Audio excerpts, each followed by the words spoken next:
She was 8 months pregnant when she was left to die in the snow. He lived alone in the woods after losing his wife and child. He saved her from death, not knowing he was saving himself too. But the real trials were still ahead.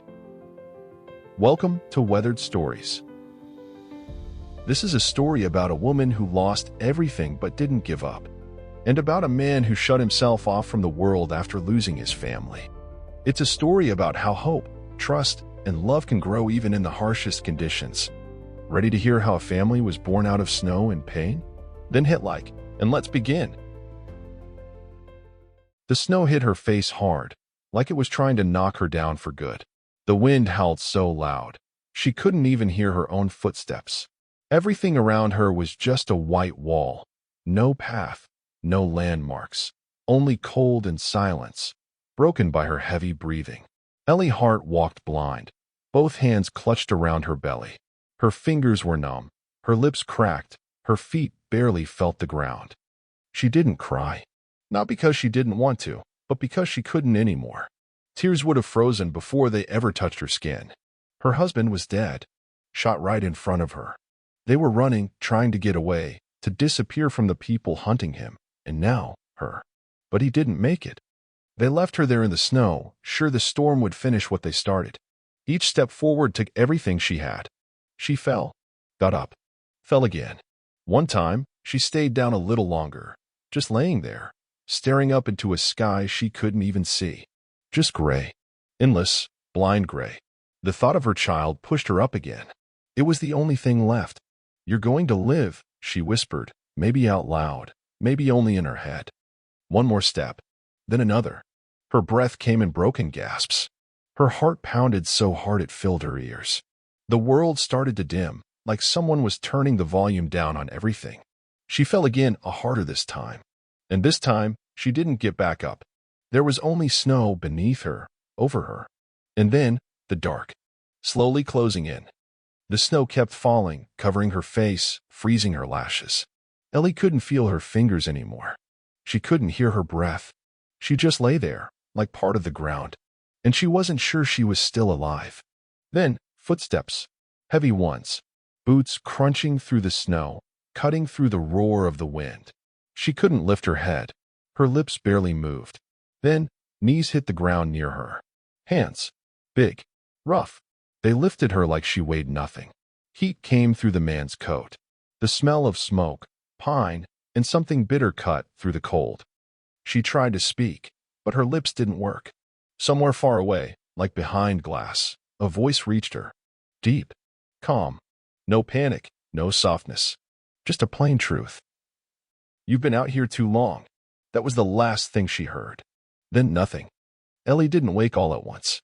First came the weight, like someone had dropped a pile of blankets, snow, and night straight onto her chest. Then came the pain. Dull, deep, like after a hard fall. Her whole body ached, especially her back and legs. Warmth. That was the first real thing she felt. Not imagined, not fading, real warmth, coming from somewhere nearby. A fire. She could hear the crackling of logs, steady, calming. Slowly, she opened her eyes. Above her, rough wooden beams. Shadows danced across the walls, thrown by the firelight. The room was dark, but not in a way that scared her. It felt safe. She tried to move and froze. A sharp pain shot through her side.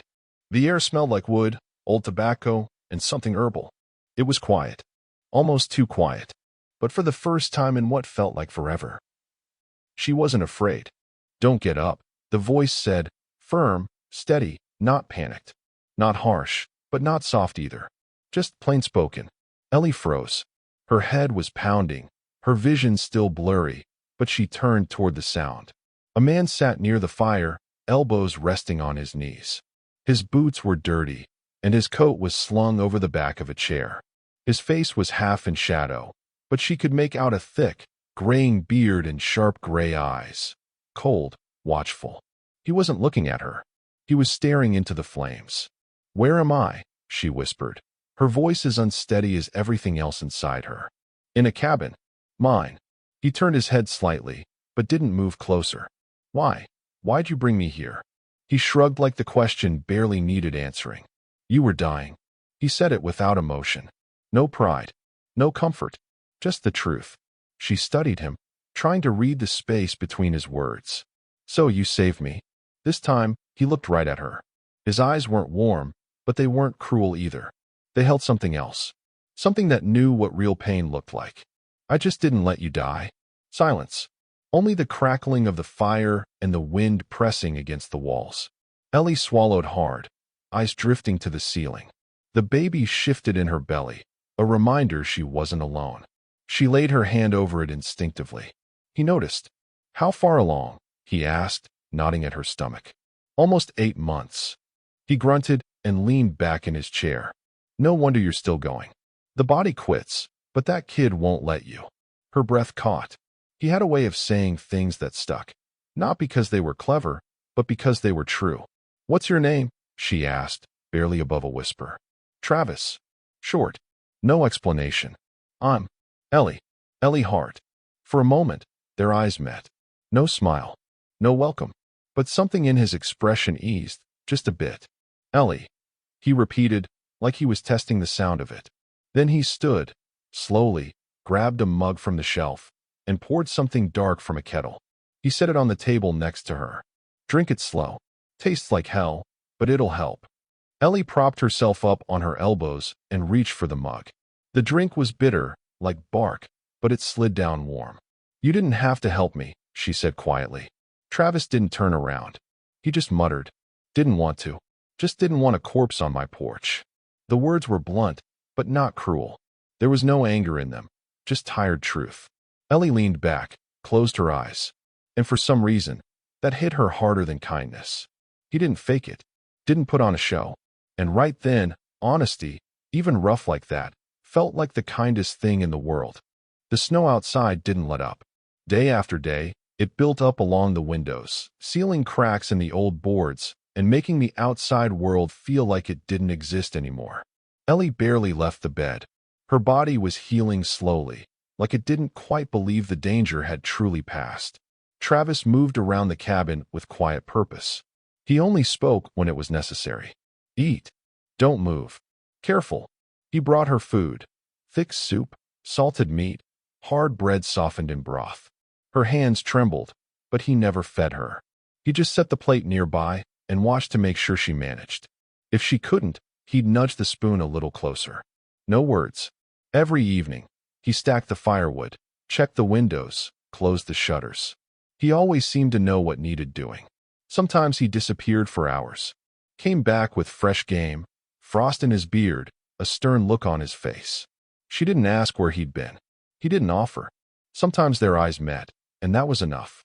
One night, she woke from the ache in her legs, the cold creeping in even under blankets. She shifted and let out a soft groan. In the corner of the cabin, he stirred. He'd been sitting near the fire, fixing something, but stopped and stood. Said nothing. He tossed a couple more logs into the fire, adjusted her blanket, then, without a word, gently laid another fur over her. You're not sleeping? She whispered. Sleep doesn't come easy, he replied, then went back to whatever he'd been doing. She watched his broad back in the firelight, and something tightened in her throat. A knot of pain and gratitude she didn't know how to name. Thank you, she said, quiet but sure. He didn't answer, just dipped his head slightly, like he was nodding to himself. Another day passed, then another. The outside world stayed white and silent, cut off from everything. But inside, things started to shift. Ellie learned to eat again, to drink, to sit up. The pain was still there, in her body, in her heart. But in this old cabin, with this quiet man, she wasn't afraid anymore. One evening, she fell asleep by the fire. When she woke, she realized her hand was tucked under a blanket, his blanket. Travis sat nearby, dozing in his chair, chin resting on his chest, shotgun in his lap. He wasn't her friend. He wasn't her savior. He was just there. And somehow that was enough. Winter wasn't letting go. The snow kept falling, wrapping everything outside in a kind of frozen silence. That white wall beyond the windows had become normal. Ellie stopped looking out, like there was nothing left beyond it anyway. The cabin had become her whole world. Every morning started the same. Travis was up before dawn, moving quiet as a shadow, like someone who'd learned not to disturb what little peace existed. He'd pull on his old, worn coat, check the rounds in his rifle, and head into the woods. Sometimes he was back in an hour, sometimes not until dusk. But he always came back with something: rabbit, turkey, firewood, herbs, the rare handful of dried berries. He never said where he'd been. She never asked. When he returned, the cabin filled with the smell of smoke, snow, and gunpowder. He'd hang his coat, set a pot over the fire, cut the meat, sharp, practiced movements. Like he'd always lived this way. And maybe he had. Ellie started getting up on her own. At first, just to the table, then a few steps farther. Travis watched her, not offering a hand, but always ready. If she stumbled, he was there in a second, steadying her by the elbow. No fuss. No words. Just there. She'd eat. He'd set the bowl in front of her without a word. She'd drink. He'd refill her cup, sometimes with bitter, warm tea that smelled like pine and bark. He never explained what was in it. At first, she tried to make conversation. A couple times. "You always live out here alone?"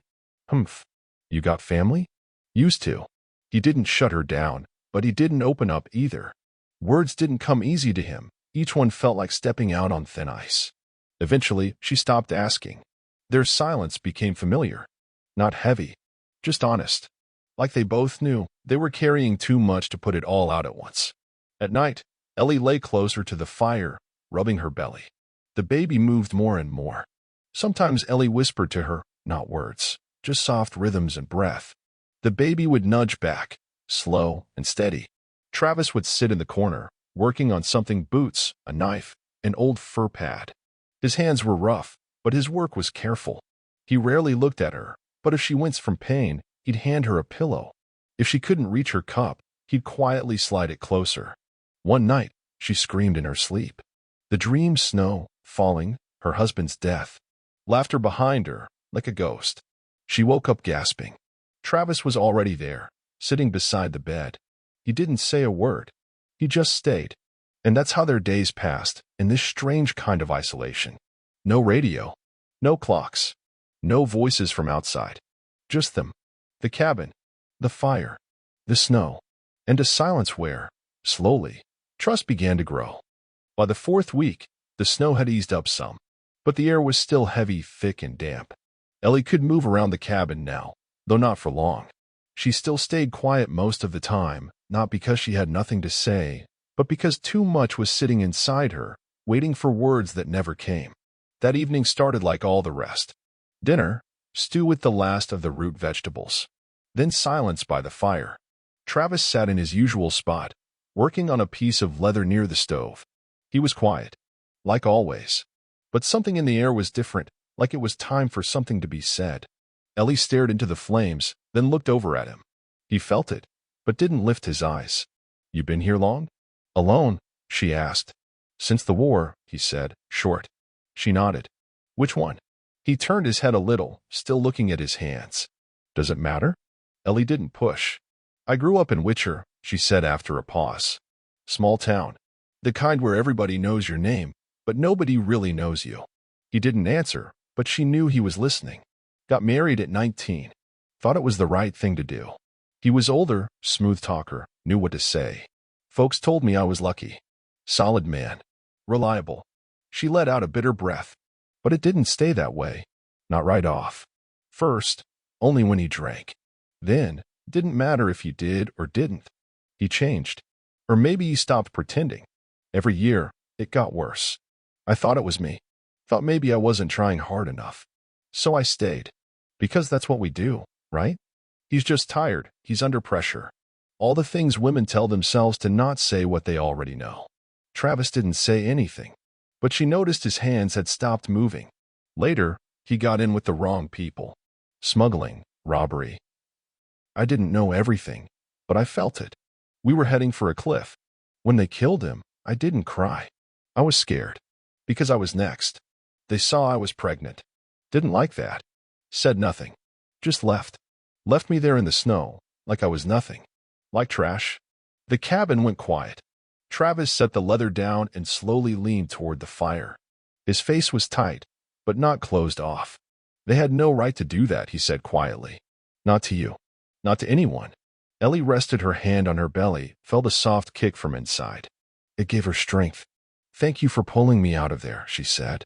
I didn't think anyone would stop. Didn't think anyone still would care.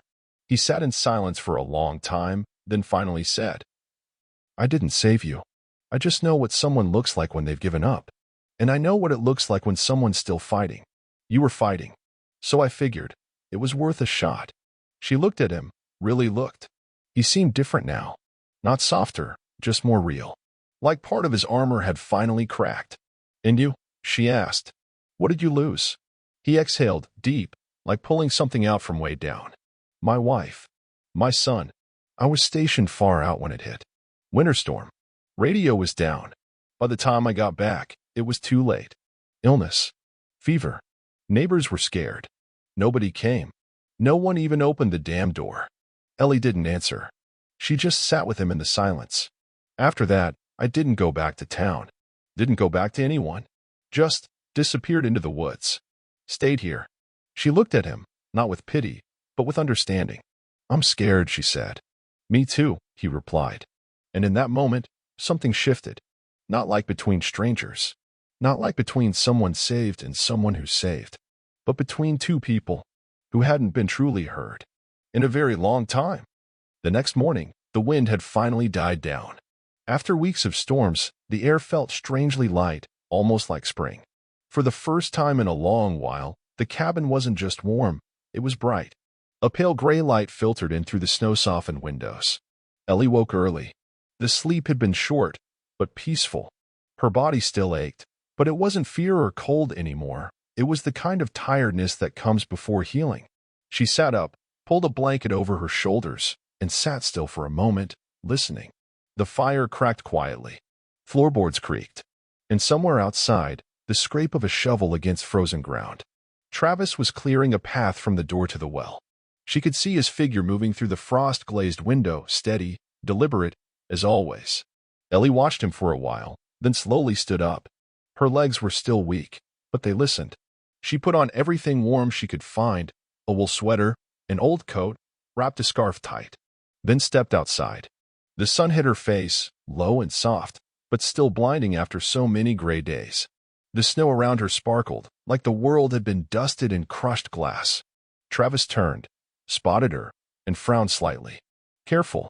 It's slick. I just wanted to stand a minute, she said. He nodded and went back to work. Ellie stayed on the porch, breathing in the cold. It bit at her lungs, but in that sting, there was something real. Something that reminded her she was still here. From that day on, she started going out more. Sometimes just a few steps. Sometimes to the edge of the yard. Travis never stopped her. He'd just glance over now and then to make sure she was doing all right. One afternoon, after one of her short walks, she came back and saw something new in the corner of the cabin. A small wooden cradle. Simple, but carefully made. Sanded smooth. No splinters. You made this? She asked. He shrugged. Had extra wood. Had time. She walked over, ran her fingers across the smooth curve of the rail. A lump rose in her throat. Thank you. This means more than you know. He didn't answer. Just turned and stepped outside onto the porch. Later that day, she noticed something else. An old blanket, mended along the edges. Thread and needles still sitting beside it. She didn't say a word. Just sat down, picked up her yarn, and started knitting a small baby wrap. They didn't talk. They didn't need to. Their days were quiet, their movements steady. He kept cutting wood, fixing what he could, making sure everything worked. She moved more, ate better, watched the life growing inside her, and the man beside her. For the first time in a long while, she wasn't afraid to fall asleep next to someone. One evening, she finally spoke up. Did you ever think what you'd do if someone came back into your life? He was quiet for a long time, then said, I figured I couldn't anymore. But then you showed up, and I just started doing things. She nodded. He looked at her, and this time, really looked. And for the first time, he smiled. A real one. Slow, almost unsure. The kind of smile that hadn't been on his face in years. Maybe longer. Spring hadn't arrived yet, but winter had started to loosen its grip. The snow didn't fall every day anymore. Tree limbs on the horizon darkened, and the air smelled less like frost and more like earth, meltwater, something waiting. Ellie was gaining strength. The baby kicked harder now. She didn't just move around the cabin, she helped. She knitted, sorted supplies, folded the few baby things they'd been able to gather. She and Travis talked a little more. Sometimes about nothing in particular. Sometimes about small, everyday things. But it was never forced. There was a warmth to it. And then, just like that, it all changed. Travis came back early. He usually returned at dusk, quiet, tired, composed. This time, he burst through the door. His eyes were sharp, his shoulders tense. "You all right?" Ellie stood up from her stool, instinctively alert. "Sit down," he said, curt. "We need to talk." She froze. What happened? He stepped to the table, pulled off his hat, ran a hand down his face. "Southridge. For men. Horses. Asking if anyone lives out here. Woman. Due soon." The world stopped breathing. "It's them," Ellie said, clutching her belly. "They're looking for me." "Looks like it." What did you tell them?" Travis met her eyes. His voice was quiet, but steel ran through it. "Told him I live alone. Ain't seen or heard nothing. Told him to keep moving. Did they believe you?" He shook his head. "They're thinking it over. Said they'd camp by the creek. Sleep on it, they said. Be back by morning." Ellie buried her face in her hands, breathing hard. "They'll burn it all down if they get suspicious. I know them. They don't leave things behind." Travis stepped closer. "Then they won't get the chance." She looked up, and for the first time, she saw not just determination in his face, but fury. Quiet. Controlled. Like a storm gathering under the surface. "Why are you doing this?" she whispered. "You don't owe me anything." "I know what it's like when no one comes," he said. "When someone begs for help and no one shows. My wife begged. No one came. My son died while I was stuck in town, and no one even opened the damn door. Now, if I can do something, anything, I will." He stepped outside and came back with weapons. Pulled a worn, well-kept rifle from a chest. Checked the bolt. Laid a pistol on the table. "You know how to use it?" Ellie stood still, then nodded slowly. He didn't rush her. She picked up the pistol, her hands trembling. "Only if they break in," he said. "Only if there's no other way. But you need to be ready." They started preparing. Boarded the windows. Reinforced the doors. Cleared space. Checked the water. Split up the food. Hung lanterns so the light would show from outside, but not in. She moved slow. The weight of her belly made every task harder. But she didn't stop. Neither of them did. They worked like people who understood. Tomorrow might be the end of everything. Late that night, when it was all done, Travis leaned his rifle by the door and looked at her. "If it happens, I'll be outside. You stay close to the hearth. They can't see you from there." Ellie stepped closer. "Why are you doing this?" He stared at her for a long moment, then said, "Because when my wife begged, no one came. Because my boy died while I was gone, and no one walked through that door. Because now, I can do something. So I will." She closed her eyes for a moment, then stepped toward him and rested a hand on his shoulder. "I'm not asking, but I'm grateful." He didn't say a word, just wrapped his hand around hers. Firm, just for a second. Then he turned and walked back out into the cold. The night dragged on, slow and heavy. Outside, it was quiet, too quiet. No wind, no footsteps, just the occasional crack from the fire and the soft ticking of a wall clock. Ellie crouched near the hearth, pistol in hand. Next to her, blanket, water, a small bag with baby things. Her belly ached. The child inside her seemed to sense something was wrong. Travis was outside. She could hear him moving, steady, careful, deliberate. Now and then, the click of a bolt, the groan of wood as he braced the barn door. He never came in. Close to midnight, the door opened quietly. He stepped inside, moving like he didn't want to startle her. Snow clung to his collar. Rifle slung across his back. His face was tight, but not afraid. "Everything's set," he said. "If they come, we'll know before they're close." Ellie nodded.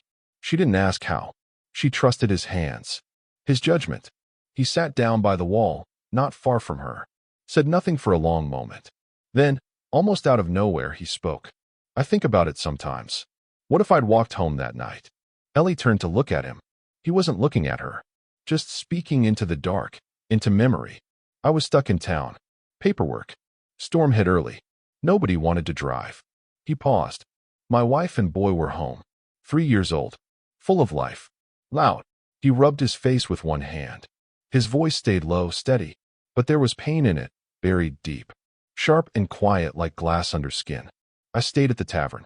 By morning, snow was up to my waist. No way out. 2 days later, they were gone. He fell silent. Ellie didn't say anything. Even the fire seemed to hush. After the funeral, he went on. I didn't go back to town. Didn't go back to anyone. I came here. Built this place.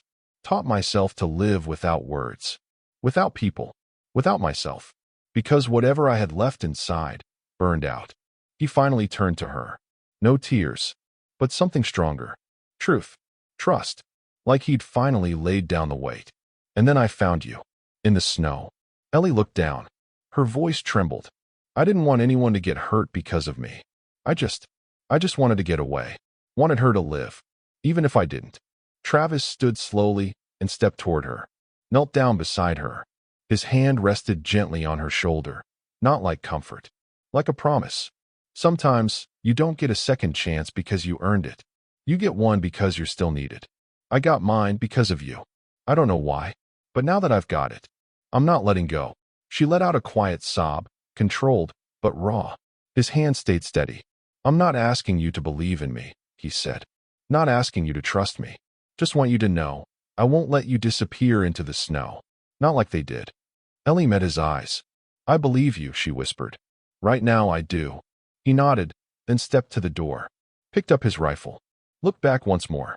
We've done all we can. Now we hold the line. Just gotta make it to morning. Then he stepped back out into the night. She stayed behind. Baby inside her. Pistol in hand. And something else she hadn't felt in a long time. Hope. Hope that maybe, just maybe, she wouldn't have to face the dark alone. Morning came slow. Like even nature knew, there was no reason to rush. The air was still. Snow lay heavy and gray under a low sky. Everything felt too quiet. Too calm to be real. Ellie sat by the hearth, just like they'd planned. A blanket in her lap, a pistol beside her, and water close at hand. The baby moved inside her. Steady. Almost like it knew. Everything was about to change. Travis was outside. He'd been up before dawn. Checked their positions. Took cover behind the barricade he'd built the night before, between the woodshed and the barn. He knew what was coming. And he was ready. The first sounds came a little later. Horses. Snow crunching underhoofs. Then boots.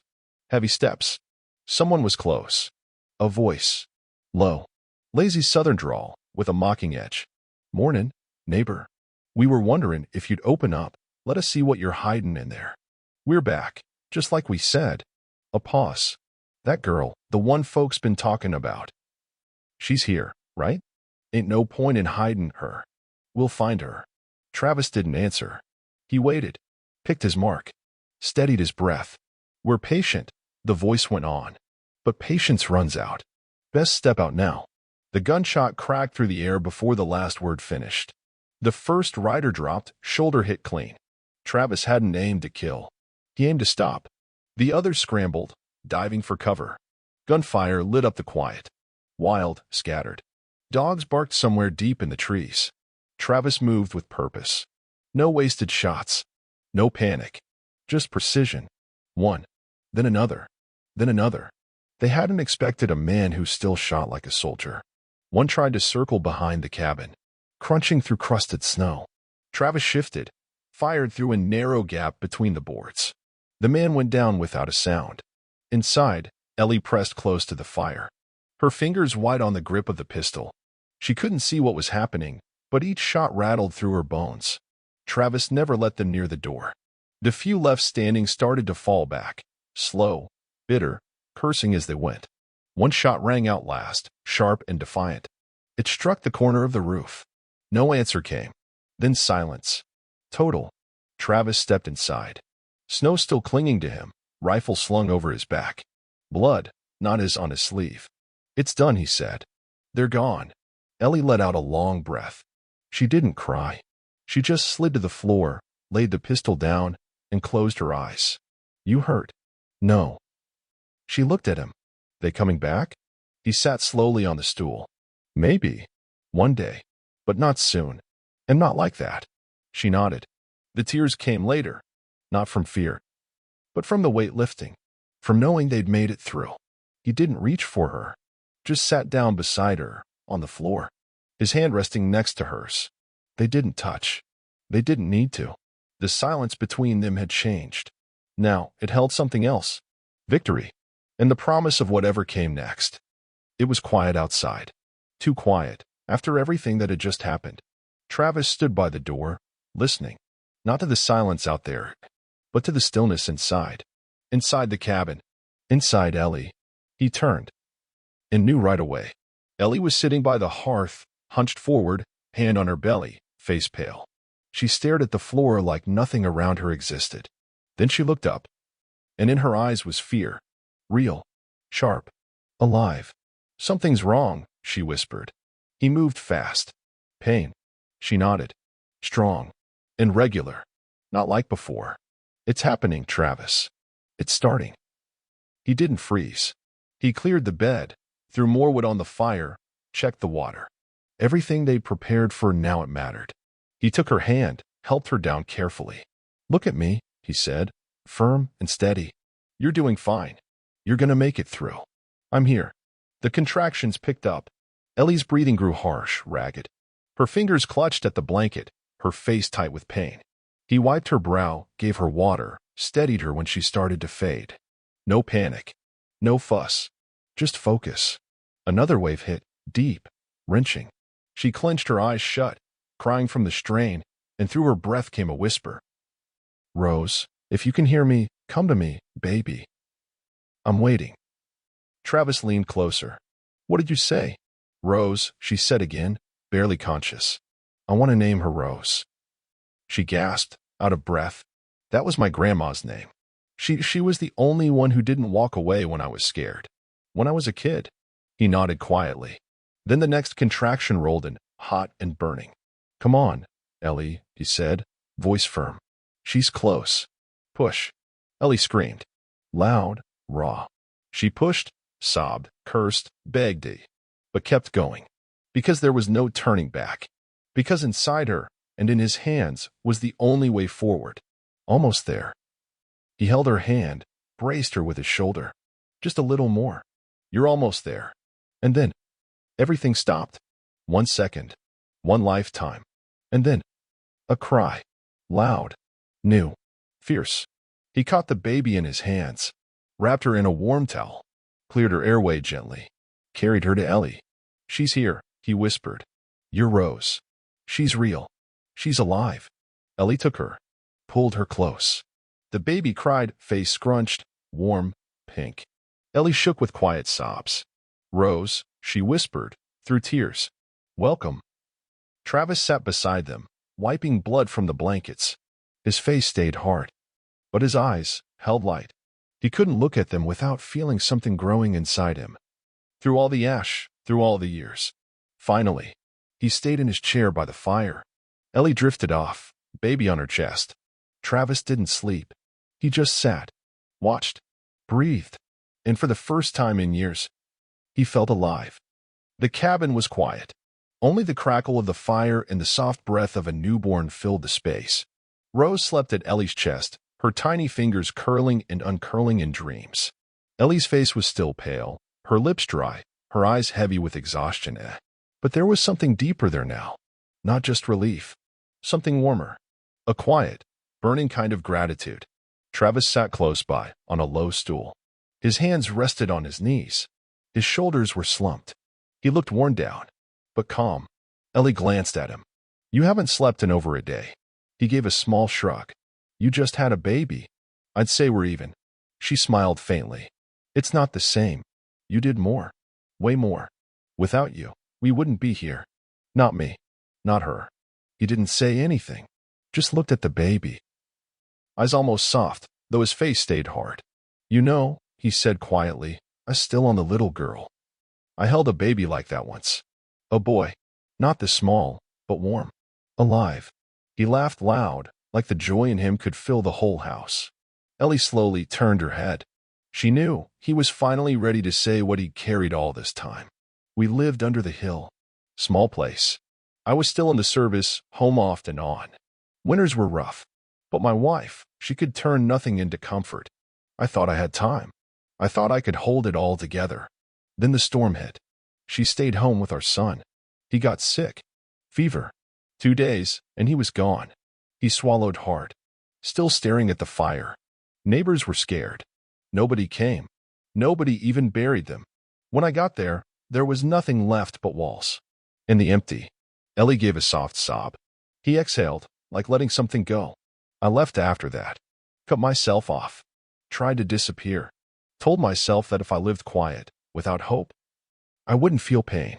He looked up at her. For the first time, directly. Clear. Then I found you in the snow. And everything started to shift. Not fast. But it gave me something back. A reason to do one thing right. She didn't speak. Just watched him. Listened. Breathed beside him. I don't know what's next, he said. I don't know how long we've got. But right now, I matter. And if this is all I get it, I'm not letting it go. Ellie brushed her fingers through Rose's hair, then looked up at him. You gave us a chance. You didn't have to. And that's what makes it mean something. You didn't just help. You became home. For her. And for me. That night, they didn't speak again. He stayed in his chair by the fire, hand resting on his knee, drifting in and out. Ellie lay nearby, her daughter in her arms. And for the first time in a very long while, there was no fear in her heart, only something she hadn't dared wish for. Peace. And someone beside her, who wouldn't let go. Morning came slow. Like the first page of a new chapter. Soft light crept through the cracks in the wooden walls. The air smelled like damp earth, warmed by melting snow. It was spring air, alive, full of breath. Birds chirped somewhere in the distance. The cabin didn't feel like a shelter from death anymore. It felt like the place where life had started. Ellie woke first. Her daughter lay curled beside her, tiny hand near her cheek, breathing slow and deep. That kind of peace, complete trust, only lies in those who haven't learned fear yet. Ellie touched her cheek with a finger, felt the warmth of her breath, then rose gently, tucking the blanket around her, and walked to the door. When she opened it, the wind met her face, fresh, new. The fields, still patchy with old snow, shimmered in the sunlight. Trees shook loose the last of their frost. Mountains stood in the distance, blue, almost unreal. She stepped onto the porch. And for the first time in months, she really breathed. A minute later, she heard footsteps behind her. Travis. He stepped out, yawning, same old patched shirt, worn-out pants. His hair was a mess, still heavy with sleep. You're up, he said. We're up, she corrected with a small smile. He moved closer. They stood side by side, watching the sky turn. Look, she said. Everything feels different. Like winter, just let go. It does that, he said. Goes away. Every year. Even when it feels like it never will. He was quiet a while. Then, still looking forward, he added. You don't have to stay. Ellie turned to him. What? I know what holds people back. Obligation. Gratitude. Fear. But if you want to leave, once you're strong, just say so. I'll help. Drive you. Find a place. No questions. She looked at him, really looked. His face, his jaw, the squint of his eyes in the sun. This was the man who hadn't just given her shelter. He'd given her a chance. You really think I'd stay out of fear? She asked calmly. He shrugged. I think you've been through a lot. And you've earned the right to choose.